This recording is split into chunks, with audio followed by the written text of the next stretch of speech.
course, Ole Miss is here, 37-22, winning Coral Gables in Hattiesburg last week in the Super.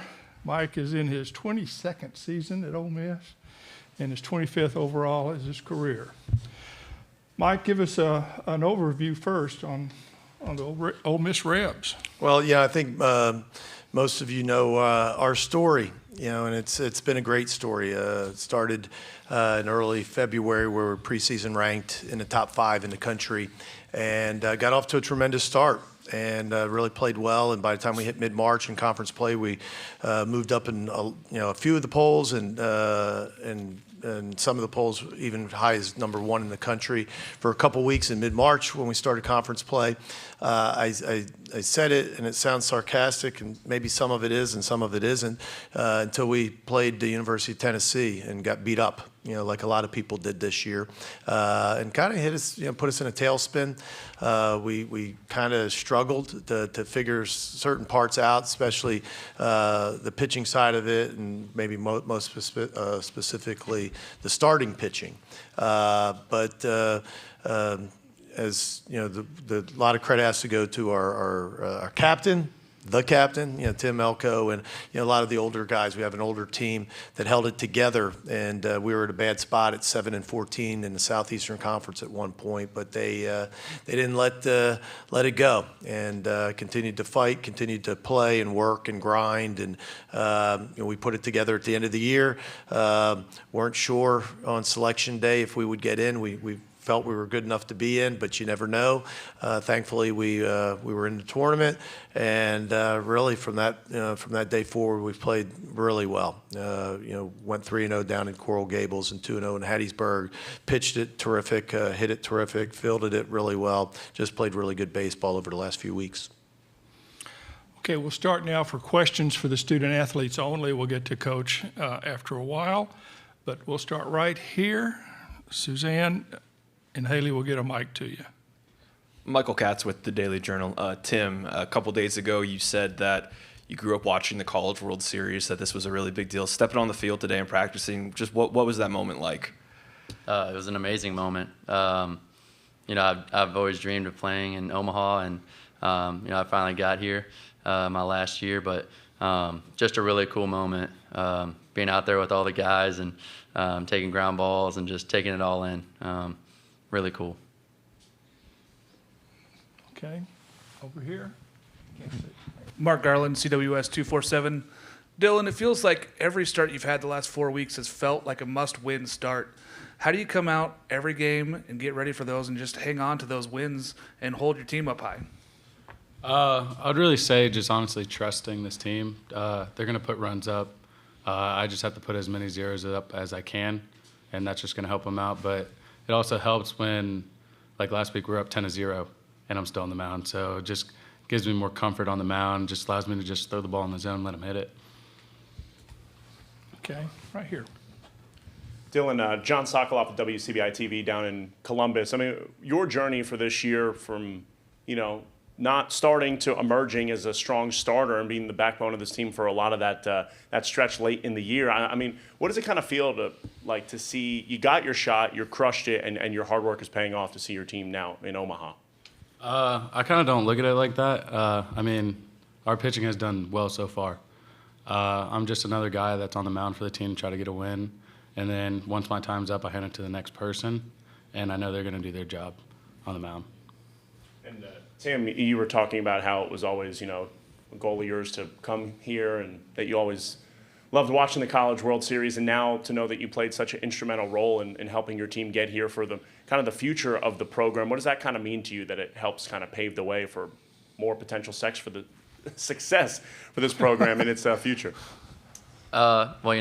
We've had a lot of really good teams since I've been here, but it just feels like a good accomplishment to get here. But it's not our goal to just get to Omaha. It's to win a national championship, and we're ready to do that and play well. But I think, like you said, it paves the way to show people that are thinking about coming to Ole Miss that we are a really good baseball program, and it makes people want to come here, and why not? We have a great fan base, great facilities, great coaches, and a great culture. So no better team to come to than to Ole Miss. It's the most Freudian question I've heard. Okay, next question. Back here in the back, Jordan.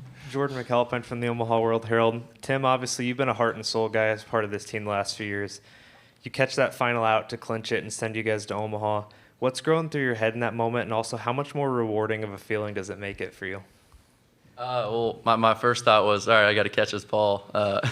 But no, I mean, just a really awesome feeling. It's tough to put into words, but just feeling happy and excited, thankful, blessed, just to be on such an amazing team. We overcame so much, and that made that moment so much better. To be able to get to Omaha and have a chance to win a national championship. Okay, right here. Dylan, Jared Running, 24/7 Sports. When you mentioned a second ago about the Auburn team who can get hits, what do you remember about that game one outing where you went 3 1/3? And how do you feel like you've kind of changed as a pitcher since then? The Auburn outing? Is that what you're talking about? Yeah. The Auburn. Yes. Just really, I've just gotten more comfortable throwing more innings now. Just throwing deep into the games. So, I mean, that's really what I have to say. Okay, back here in the back. Joe Menzer, SEC Network. Could you guys both talk? What do you think it was that helped you guys turn it around when you're 7-14?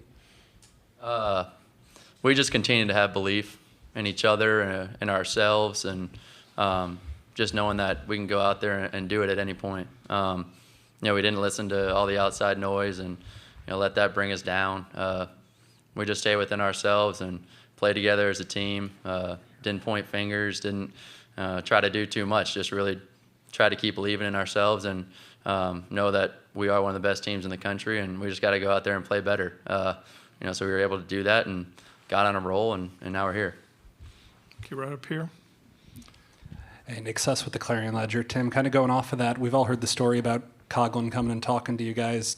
Did that change your perspective at all? Was that a light bulb moment, or was it just kind of a validation of the way you've approached leading and kind of building this team this year? I think it was maybe a little bit of both. I think it was just a reminder that, hey, it's a tough league, but it's tough to have success if you don't have that conviction and belief in yourselves that you're going to go out and do it. I remember him telling us, you got to have that conviction that you're going to go out and you're going to win.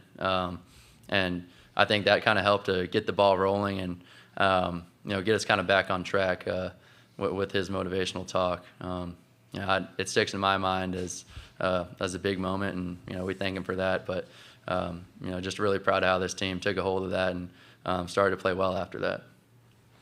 Okay, we have a question from Zoom here. Austin, please go ahead with your question. Hey, Dylan, Austin Eldridge with the Rebel Walk. You've talked a couple times about being more comfortable in the season. Does playing in a big park like the Chuck make you more comfortable on the mound, or do you even put any stock in that at all? I kind of really don't think about it. I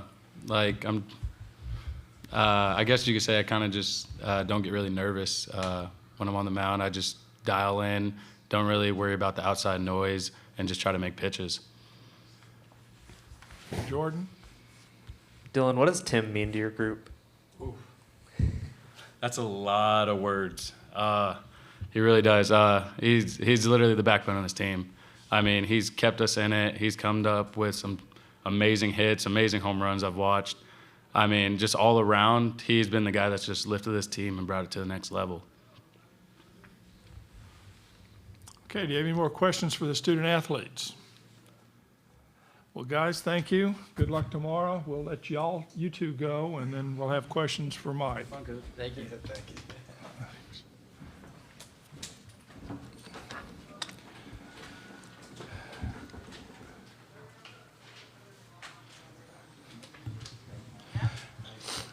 I want to hear what John questions this time.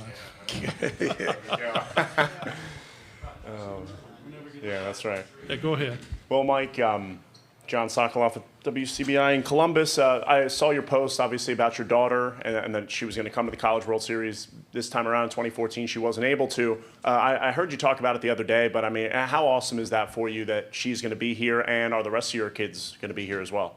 Yeah, really cool. Really cool moment. And I guess the reason I don't tweet much, about the family or too much about the family, but I thought that was cool just because she was the only one there.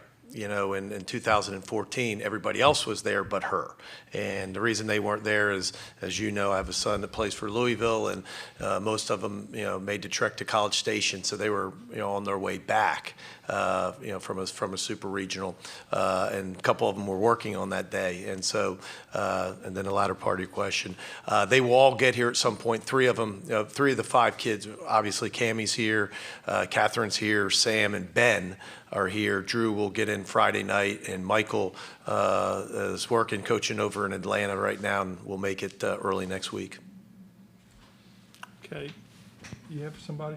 Haley? Okay.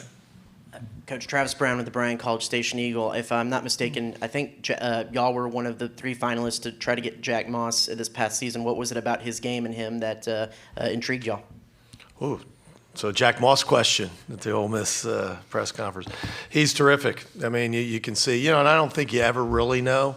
And obviously, Jim, did a terrific job in the portal, once he got the job, because he wasn't the only one that played so well. Jack had a great series against us, and certainly, saw from afar, what a great finish, and certainly one of the reasons they're in Omaha, because of the way he played. But I think when you look at the size and you look at the bat control and you look at what type of hitter, you hope that he'll get to your program and do that. And obviously, it's done that for A&M. Okay, Jordan. Jordan McAlpine with the Omaha World Herald. Coach, same question I asked Dylan there. What does Tim Elko mean to your guys' group? Wow, and it is. I think it's a tough question just because I think he affects the team on a lot of different levels. One, you just look at the production, a guy that's hit in the middle lineup for the past 3+ years, and just set the Ole Miss season home run record at 22, leads the team in RBIs. Great defender at first base. He's a big body guy, but he moves around terrific. He could play the outfield, could play third base. Just happens to be first base this year, especially coming off the knee surgery. But then off the field, what a tremendous leader, what a tremendous representative of our institution. People say it, and I think they say it kind of tongue in cheek, but he is the face of the program. I think, if you talk to our beat reporters, I mean, today we come to Omaha and there's some ESPN things up a few hours ago and some guys get some questions, and Tim's literally there for an hour and 20 minutes nonstop, and then practice ends and everybody wants a piece of Tim, and that's because, Tim is that guy. He's the face of the program. But academically, he's like a 4.0 student. I mean, he's you hate to say anybody's perfect, but man, he's pretty darn close. Okay, right here.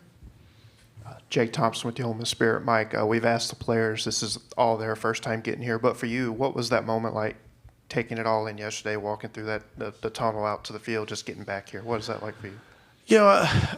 Neat, I guess that's not a great word, I guess, but it was neat.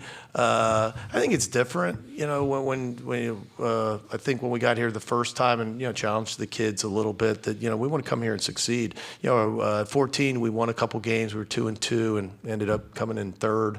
You want to come here and have success. And,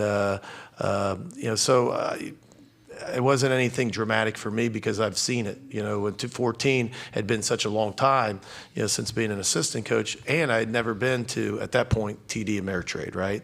I'd never seen it, necessarily in person. So, that was probably a little different walking into the stadium here. I think I've appreciated, and even back to the Super Regional, just watching the kids, watching guys, and not just Tim. Tim gets a lot of the pub, but other guys like Bench and Graham and Chofie and guys, that have been on this team, and they've won a ton of games, but they haven't played in the stadium. And so to watch them, walk in it and take pictures, and that's been really cool.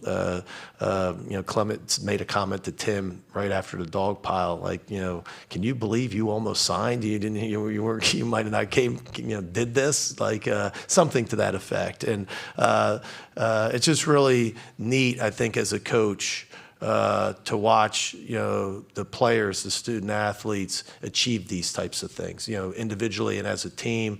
And as I started, you've heard the story. This has been a really cool story, up to this point, and to watch them get through all of that, from the very high, the beginning of the season, to about as low as you can get, and to get back here, it's been neat. So to me, the neat is not personal. It's just to watch them and take pictures and appreciate it, and the genuine, happiness and fulfillment, at least to this point. Okay, right here, Parrish. Parrish, Alford Daily Journal. Mike, some of the Auburn players were talking about, the older ones talking about their experience here from 2019. Is that significant that their players have some experience in this stadium, in this setting? I don't know if it's significant. I think it's good. I think one of the challenges, and Coach Bertman used to say, when you get there the first time, there's so much. It's so different than just a regular series. And yeah, you're just playing baseball and all of that, but just look at today, and you're getting in the picture in the front, and an hour plus interviews with the media before, and ESPN, and then a practice, and then you come here to a press conference. This isn't what they normally do, even in a regional or super regional format. And then all the other things that people don't think about, the logistics to get here, the logistics of their families to get here, and trying to find hotels and tickets and all of that. That's why, a lot of people in Bertman used to say, in Super Bowls and World Series, those types of things, it's difficult your first time. So I think it's important, that they've been here before, but I don't think it means that you can't win. I mean, there's stories of teams that have been here the first time and have won. So we try to, with our, experience, and to try to make it as structured, so they know when they can kind of take a break and go have a steak with their family, and when they need to lock in and be at a meeting or be at practice, and try to structure their time such that they can do both. They can enjoy it, but they can also, play baseball and come here and have success. Okay, Mike. Coach Mike Patterson, Omaha World Herald. Can you tell us who your starter will be Saturday night, and just talk about playing Auburn in that first game? Dylan DeLucia. And so what was the second part of that question? Go ahead, real quick. Go ahead. You don't need it. Go ahead. Just talk about playing Auburn. I've answered a few questions this week back home with our beat writers, about playing a conference opponent. There's obviously a little bit of being familiar with them, and watching some of the video today. Knowing the names, but we're a different team. They're a different team. They had I think a really great year, and about as underrated as a year of any team in our league. I think I'm correct in this, that they won the most games in our league of the teams that played Tennessee, and they won 16 conference games. In obviously a very, very competitive, conference. And so utmost respect for their team. Butch does a tremendous job there, and with Tim Hudson, coach, a Hall of Fame guy, coaching the pitchers, and Gabe Gross, does a tremendous job with the offense. It'll be a big challenge for us, on Saturday. Okay, here in the back, I can't see. Jack McGonigal, Mav Radio. So 3 of the 4 teams on your side of the bracket are from the SEC, let alone the SEC West. Is there a different mindset to having two other familiar teams compared to teams that may out of your league, maybe a different plan of attack that they're teams are used to, or not so much? That's what we've been working on all week. You're just really trying to change it up. We've been bunting a lot in practice, and stealing a lot, and looking to, no, teasing. You get to this point, and you are who you are. The question about playing the conference opponents, you're familiar with them. I think there's an ease of trying to look at scouting reports, because not only are you watching video, but you've played it and you've seen a lot of that live.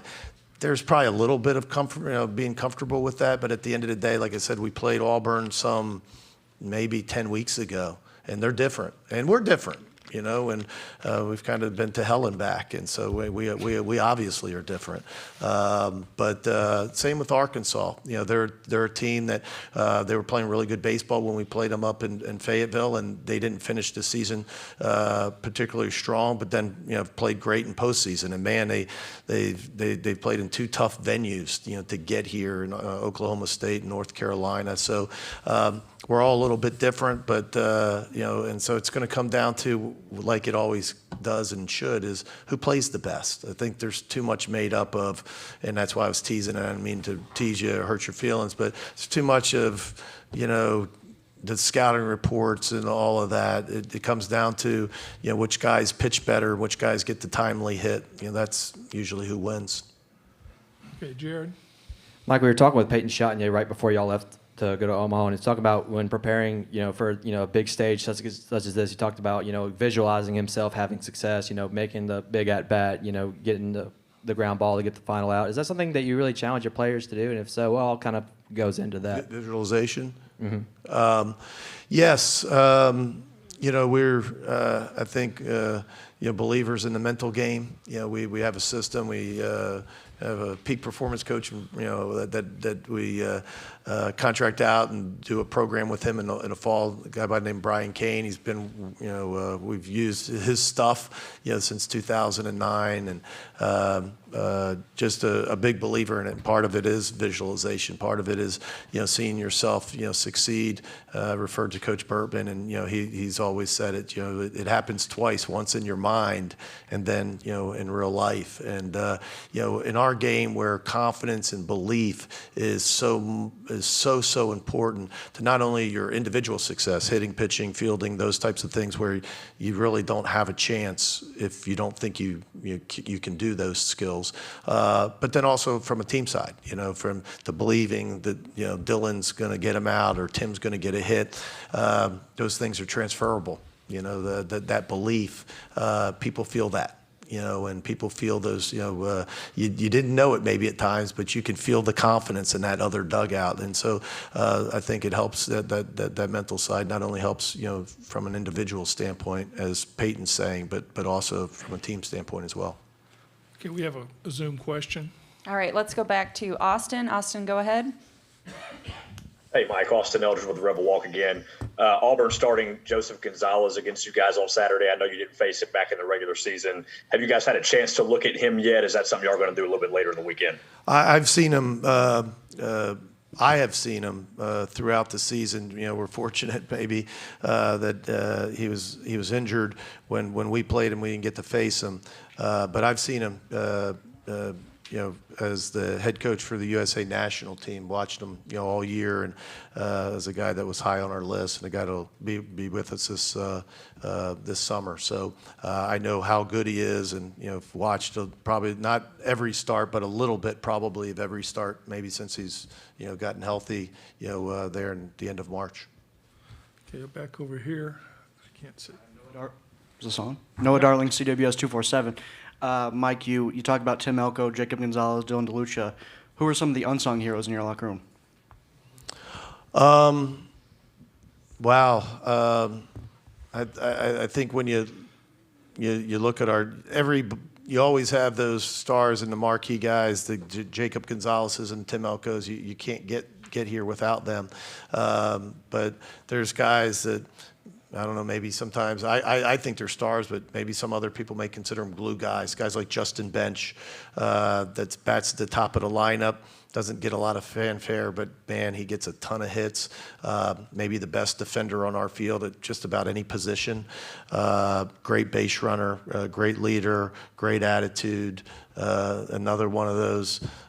He's Tim Elko's roommate, so one of them's rubbing off on the other. The other guy is the other roommate, and Kevin Graham. So all three of them, there's a lot of hits. and there's a lot of homers, and there's a lot of wins, in that apartment. And Kevin Graham probably is the most underrated player on that offensive team. Last year, I don't want to use the word snubbed because I don't think that's necessarily true, but wasn't selected on any of the first or second team All SEC, and a guy that hit 350, 15 jacks, hits in the middle of our lineup, in a really good lineup. This is last year. And this year, he got injured fourth week of the season and missed about a month, maybe 4.5 weeks. But as soon as he came back, we injected him into the lineup, probably unfairly, because with the fractured wrist, he wasn't able to hit for that month. So the guy doesn't hit for a month, and you just throw him in the lineup, bat fourth in the SEC. And he did okay, but you could tell he wasn't where he normally is, from timing wise, from strength wise, just rhythm. But once we got about maybe 3 weeks into it, maybe the end of April, he started swinging it like Kevin can, and he can be a difference maker in a lineup. So probably throughout the lineup, those two guys. Another guy nobody talks about again is Kemp Alderman. A tremendous, sophomore year he's had. Played very limited, as a true freshman, and has had a terrific year batting in the 5-hole basically the whole year for us. Okay, right here. Jacob Timmy, Mav Radio. Coach, you had talked about being to hell and back, basically, and just given that you were the last of the at-large teams to be selected in the NCAA tournament, what's kind of the morale of the team altogether now that you are here at the College World Series and you're one step closer to a national championship? I think we're like everybody. When you talk about morale once you get here, that was weeks ago. It seems like a long time ago. When we were sitting in our dugout club on that Memorial Day morning, hoping to hear our names. When our names were called, I've been there for 21 of those, and 18 times, our name were called. I don't remember of those 18 times ever seeing that type of emotion from our team. Obviously there's been years where, we've been a national seed or a host site and we knew we were getting in. But even the times where maybe it was close or, weren't quite sure, these guys were super excited to hear their names called on Monday. But the morale now, 3 weeks later, that seems like a long time ago. We've played a lot of baseball since that point, and I know they're excited to be here this week, like everybody is. Okay, any more questions? This will be our last question, Mike. Mike Patterson, Omaha World Herald. Coach, how surprised were you that Tennessee is not here, and did Notre Dame do everyone a big favor by keeping the Vols home? I will say this. I've listened to a lot of people make comments. They had one of the greatest years in college baseball. People will try to shy away from that because they're not here. But to that point, I've done this for a long time. I don't know how many teams that I can think of that were that dominant for that many weeks. And really a team that didn't have a flaw. The people try to pick flaws. Well, maybe you can steal a few bases, or when you start saying that's their flaw, they're pretty good. Tremendous rotation, great bullpen. They can really swing it. They can defend it. They play with a ton of confidence, and so on. I say that because I played them, myself, and I've watched them dominate our conference. But the reason they're not here is because this game is really hard, and people sometimes don't understand that the best team doesn't always win. It's the team that plays the best. And in baseball, sometimes you can have a tough weekend, or you can have a tough game in a game 3 and not get here. We know that very well. And so am I surprised in a way that, maybe the best team in the country didn't get here, but not surprised that it happened. It happened a year ago to the University of Arkansas, where they had a tremendous year and had a tough weekend, at the wrong time. And so it happens, so you can think it's something else, but it's really baseball. It's really that, sometimes, they get the big hit or they make the big pitch and you end up on the wrong side of the scoreboard. But they were, certainly not just, the best team through the, whatever that is, 16 weeks, but as good a team as I've seen maybe ever. Mike, thank you.